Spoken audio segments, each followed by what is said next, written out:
The following program is brought to you in part by Johnny's Radiator Shop. For auto repair and air conditioning parts to fit everything under the sun, visit johnnysradiatorshop.com. Coach Hembree, welcome. Now we are at the last regular season game. We're getting ready for the last regular season game for 2018, but first of all, I want to talk about the Hamburg game. You had told us Hamburg was going to be good, and they were. And we had a lot of trouble trying to determine who the most outstanding player was for Warren. You had so many kids that did such a good job at various times. Talk about that game a little bit. You know, offensively, we had over 500 yards total offense. Put the ball on the ground a little bit too much early. We were very fortunate to recover, I think 3 of them ourselves, but we did give up one that resulted in a touchdown that we can't do. But, over 500 yards total offense, that's pretty impressive. I wish we could have scored touchdowns, but hey, Jesus, who's a great weapon for us, I think he might have set a record since I've been here of kicking field goals. He made 3, and then his kickoffs, we pinned them back inside the 30. I'm on every time. So, he had an outstanding night. Defensively, we gave up right at 170. We only gave up really one drive that resulted in a touchdown. So, very pleased with our effort. I thought that we played really well. I thought Vincent Steps had another really good game. I thought Camacho McKnight had a really good game. Like we said earlier, Jesus had a good game. And then Donovan Ross, who really had an outstanding game on defense. And Marcus Miller that just really controlled what they did, what they were able to do. And Jamalakai, it was the first time we kind of turned him loose and let him run the football. Well, I wanted to follow back up on Jesus and 3 field goals. Been a lot of discussion in Warren since Friday night.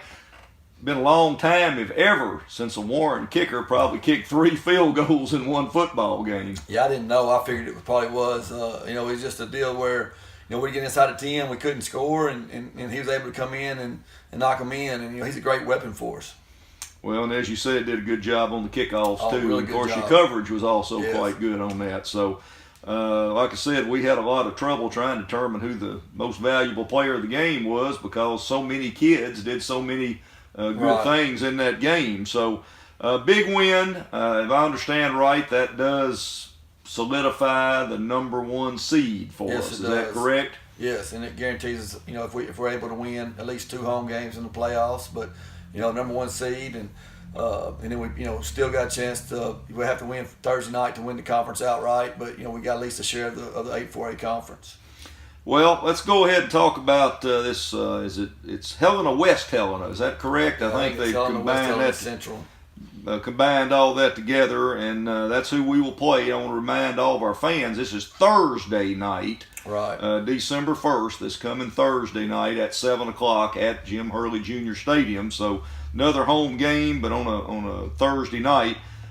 We understand they're pretty athletic. They're really big. This will probably be the most athletic team we've seen. They're 7-2.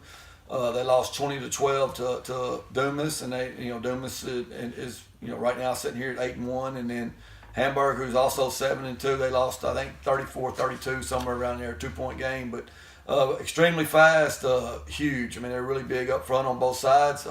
They got athletes everywhere. They're big at running back. They play 2 different running backs. One of them's about 240. The other one's about 185, who can really run. Their quarterback's really elusive, a lot similar to the quarterback at Dumas. They get in a lot of different formations. They'll get in the dead tee. They'll get in the spread. They'll get in some pro stuff, some heavy stuff. So we got our work cut out for us. And they average about 300 across the front line on offense, and they're really big, and they're going to line up and try to run right at us. And then on defense, they play a lot of man coverage, which in the past has given us a lot of problems. So I'm anxious to see how we handle that. Well, game plan wise and week wise, with the game being on a Thursday night, kind of how's your schedule work this week? We've not changed much. We came in on Sunday, but we've been coming in on Sundays all year. So we started game plan a little bit Sunday night, and then yesterday we had a normal practice, and today we'll have one, and then tomorrow we'll have a walkthrough. But it's just going to be a deal where it's always tough to play a short week, especially when you're playing a quality opponent like Helena is, but it's a short week for them too. So they got to prepare the same way we do. It's just it's going to be a tough battle. Neither one of us are playing for different seedings. I think they're locked in as the number 4 seed. We're locked in as the number 1 seed. We got some guys who are banged up that we're probably not going to play much on Thursday night. So that could play if we were playing in a bigger ball game. But the main thing is for us to keep doing what we're doing. Keep improving, especially on the defensive side of the football. I thought that we did a lot of good things the other night that we need to grow off of. Going to back up just a minute here.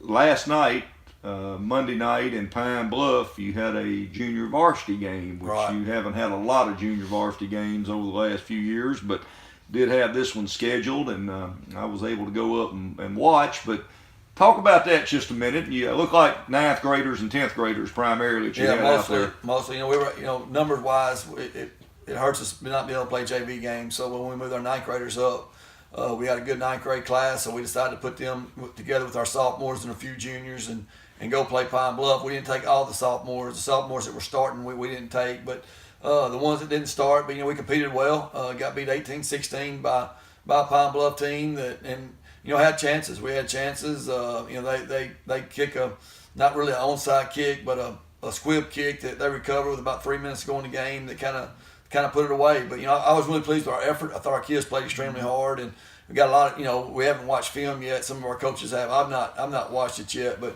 really anxious to go watch that just to see where some guys are.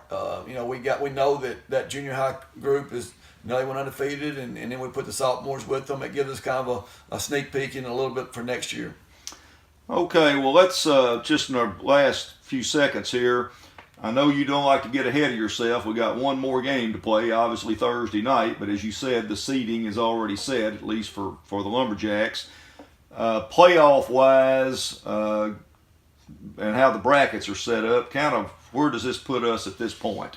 We're a 1 seed. We're in, I don't know, I guess we're on the top part of the bottom bracket maybe. I think that's what it is. And it's going to be, really don't know who we're going to play first round. It could be one of 3 or 4 teams. It could be Batesville Southside. It could be Ball Knob. It could be CAC.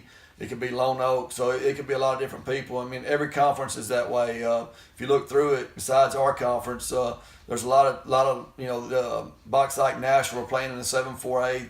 If Bauxite wins, they're the 1 seed. If they lose, they're the 4 seed. So nobody's really going to know until Thursday night will tell us something because Riverview plays Lone Oak and it goes by points. And if Lone Oak wins by a certain amount of points, then it narrows down to 3 teams in. So it's really nobody knows exactly where anybody is right now except for us, and then Stuttgart is the winner in the 1-2-4A, and they're on our side, and then Arkadelphia is a 3. I think that them are the ones that are locked in right now that's on our side. So the first playoff game will be at home. Yeah, we will have it at Jim Hurley Jr. To win, we'll play the second one at home. Okay, well that's terrific. Well, again, I want to remind all of our fans, this is important. The game is Thursday night at Jim Hurley Jr. Stadium. Kickoff at 7 o'clock against a very good opponent. Really good. So again, you need a big crowd of folks there and support this team. Try to finish the season out, the regular season out, on a good note, and then get ready for those playoffs. Yes, sir. All right, good luck, Coach. Thank you.